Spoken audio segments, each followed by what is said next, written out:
you with 1,000 Great Minds. That came to you a few years ago, about over 5 years ago. You got this vision for 1,000 Great Minds. You became unshakable with it. You stuck to it. You pushed it. You investigate. You researched for years. You did everything that you could possibly do, and you just were calling in. When the opportunity came, people started coming, and that's how it's supposed to be when you stick into something.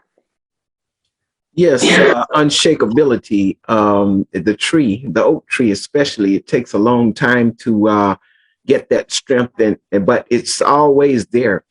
It's in the game. It's in the game, whether it is raining, sleeting, snowing, freezing, in high temperatures. That oak tree stabilizes. It stands there, and it's in the game. It's always in the game, full time, focusing on bringing forth its heritage of more and more of these strong oak trees, because the benefit of the oak tree, it brings the acorns, and it brings the shade, and it brings the oak flooring in homes, and it brings the wood to burn in your home. So the idea is that one entity creates a multiplicity of benefits.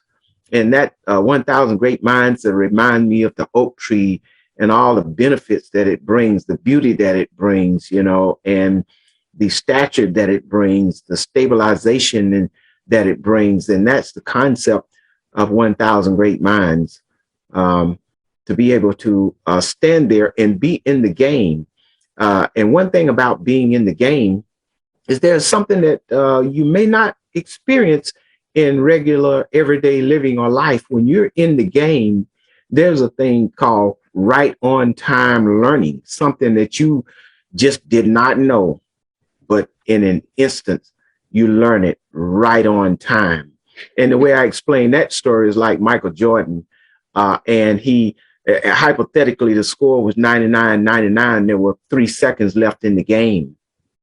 And everyone knew that Michael Jordan had to get the ball, and so the ball was on their side, and so they're about to throw the ball in. And when Michael Jordan gets the ball, he's got to put the ball in the basket. So he got the ball, and 3 seconds went to 2, and he knew instantly that he had to be the highest person at the basket, that his legs needed to be stretched out and his arms needed to be extended to the height of no other height on the court for the ball to be dunked into the basket within the last second, and that if anyone touched his leg or his arms, that he would not only get the 2 points in the basket, but he would also get the foul, get to go to the foul line, to really sink the game.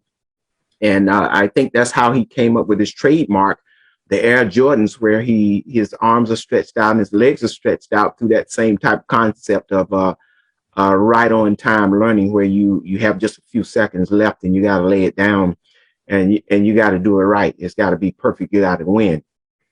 And so that's one example of I have of right on time learning. It's just something that you don't have, but it's a situation that you're in, and you got to win that situation, and you have to do your best, and you have to think your best, and you have to be open to receiving what to do when it's time to do it.